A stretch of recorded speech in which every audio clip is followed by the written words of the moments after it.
Je vais revenir sur cette première analyse, qui est celle des sociétés disciplinaires chez Foucault. Foucault, il dit la chose suivante, si vous voulez. Hein. Foucault, c'est un gars qui ne se cache pas, au fond, d'être un historien, en quelque sorte. Hein. Il va faire une histoire du rapport à la médecine, il va faire une histoire du rapport aux structures d'enfermement comme les hôpitaux, comme la psychiatrie, naissance de la clinique. Hein. Il n'a pas honte de se penser comme historien. Il préfère d'ailleurs se penser comme historien, comme philosophe. Hein. Le terme est un peu pompeux. Hein. Et Foucault, il dit la chose suivante. Hein. Je vais vite, hein, bien sûr, hein, parce que là, j'ai tout grillé mon temps.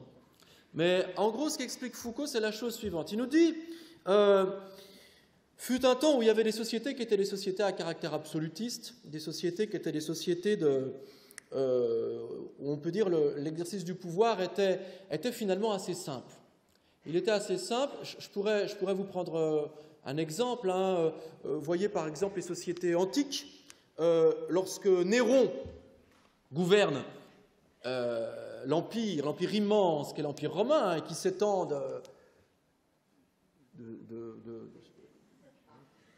sur une carte qui s'étend très loin. Hein.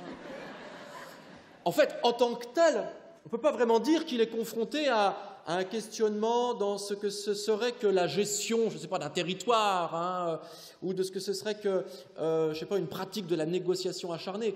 Au fond, qu'est-ce que fait Néron? Ben, il a d'abord des pratiques qui sont des pratiques de civilité avec ses pairs, hein, avec quelques centaines de personnes qui sont là avec lui au Sénat. Et puis aussi, qu'est-ce qu'il a? Ben, il a affaire avec sa cyclothymie. Et d'ailleurs, ce qui est très intéressant, c'est que son maître, son conseiller privé, ça va être le philosophe Sénèque, qui lui donne des conseils de politique. Mais les conseils de politique, c'est quoi? C'est essaie de ne pas te laisser emporter par la colère lorsque tu discutes avec tes pairs à l'Assemblée. Donc, si vous voulez, je crois qu'il faut commencer par ça. Hein. J'ai presque envie de dire que la politique est une affaire neuve, au fond. Hein. Elle va se mettre progressivement en place, la politique. Elle va se mettre en place et il va y avoir peu à peu une élaboration comme ça de ces sociétés qui sont auparavant des sociétés absolutistes, c'est-à-dire le pouvoir est un pouvoir absolu au premier sens du terme, c'est-à-dire comme Dieu, il peut absoudre vos péchés. C'est-à-dire, fait du prince... Quelqu'un qui est descendu très bas, il peut être élevé à la dignité par le fait du roi. Et de la même manière, le crime de lèse-majesté peut faire que celui qui est au sommet, du jour au lendemain, il peut sombrer. Donc on pourrait presque dire ici que c'est une politique, on va dire, encore assez peu élaborée en des termes de technicité. Or, il y a un truc qui va commencer un petit peu à compliquer. Il y a quelque chose qui advient dans l'histoire du politique.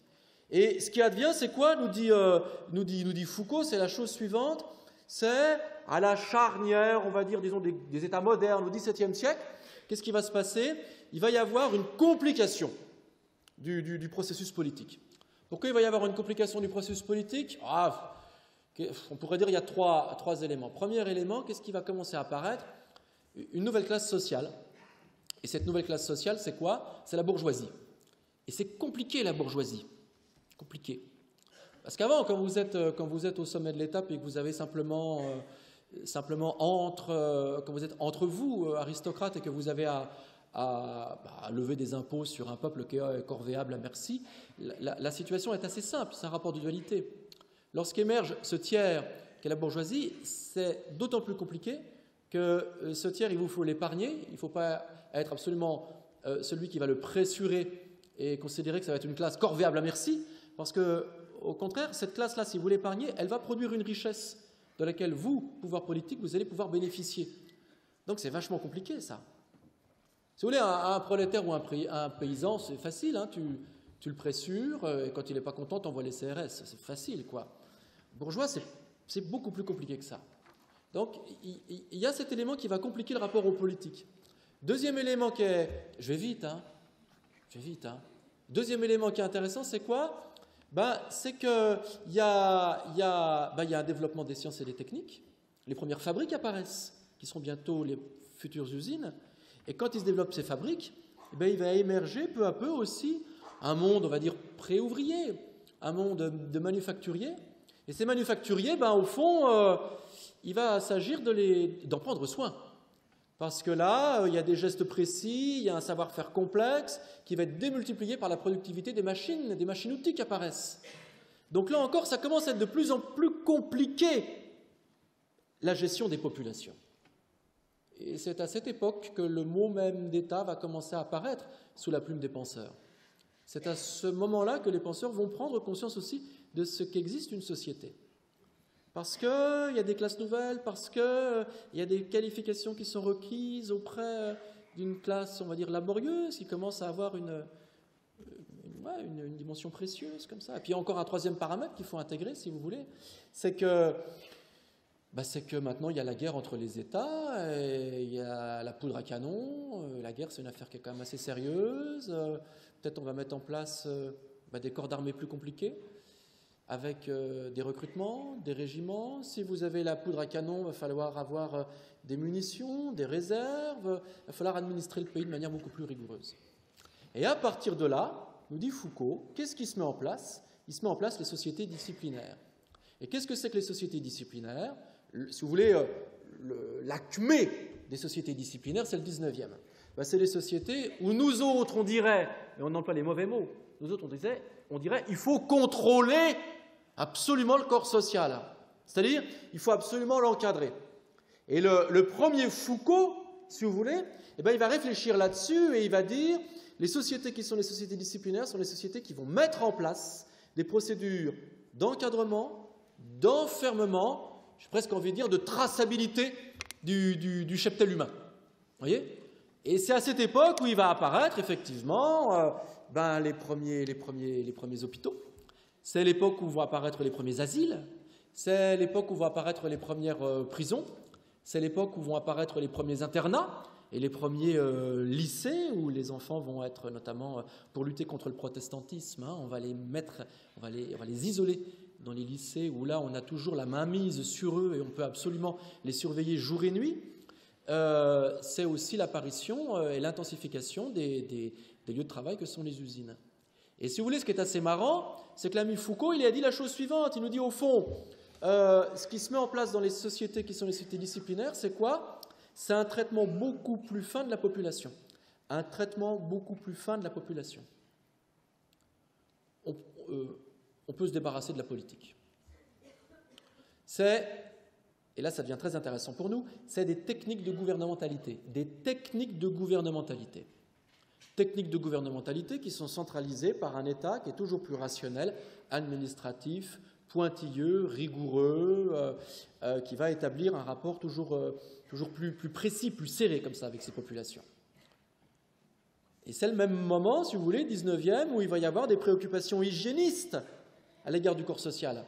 Alors bien sûr, il va y avoir tout un vernis qui va être un vernis humaniste, moralisateur et ainsi de suite. Mais enfin, derrière, on peut aussi se poser la question de savoir s'il n'y a pas, chez certains auteurs, il y a ça, une espèce de réflexion presque objective ou murmurée, qui vise à se poser la question de savoir comment on peut rentabiliser presque biologiquement ce cheptel humain en rationalisant parfaitement et au mieux les cadres qui sont les cadres de l'enfermement, de la naissance jusqu'à la mort. Donc ça, si vous voulez, c'est le premier élément que ce sur quoi insiste Foucault. Si avec ça, ce serait facile.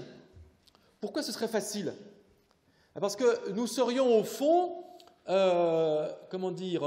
face à une très grande lisibilité de ces procédures disciplinaires. J'insiste sur le mot disciplinaire, parce que nous autres, qui ne sommes pas philosophes, on serait tenté de dire que c'est des procédures de contrôle. Ce n'est pas des procédures de contrôle, c'est des procédures disciplinaires. Et ces procédures disciplinaires, elles sont très lisibles. Elles sont très procédurières, protocolaires, réglementarisées. Et elles visent à faire un encadrement des populations et des sociétés à travers des grilles qui sont très simples, qui sont des grilles, on pourrait presque dire, balistiques. Donc on est de moins en moins dans du politique, au sens où il s'agirait de se poser la question du vivre en commun à travers un horizon qui sera un horizon de la justice ou de la morale, mais dans les sociétés disciplinaires, on est d'abord habité par cette obsession, qui est l'obsession de la canalisation, de l'encadrement, de la fixation, de la mise à demeure des populations, afin qu'au fond, il y ait un rapport de très grande transparence à leur égard. Et réciproquement, dans une société telle, pour nous autres, très facile d'identifier la source du pouvoir, très facile de l'identifier et éventuellement, s'il le faut, de partir en guerre contre elle. Parce que justement, les cadres sont des cadres coercitifs, objectivés, matérialisés. Quand vous allez dans un lycée, vous avez des classes, des minutages d'heures de cours, et lorsqu'un élève va se déplacer pour aller à l'infirmerie, il va être accompagné par un autre élève, une procédure au fond qui est une procédure de surveillance, avec le petit mot qui précise à quelle heure il sort, à quelle heure il rentre. Effectivement, comme en prison.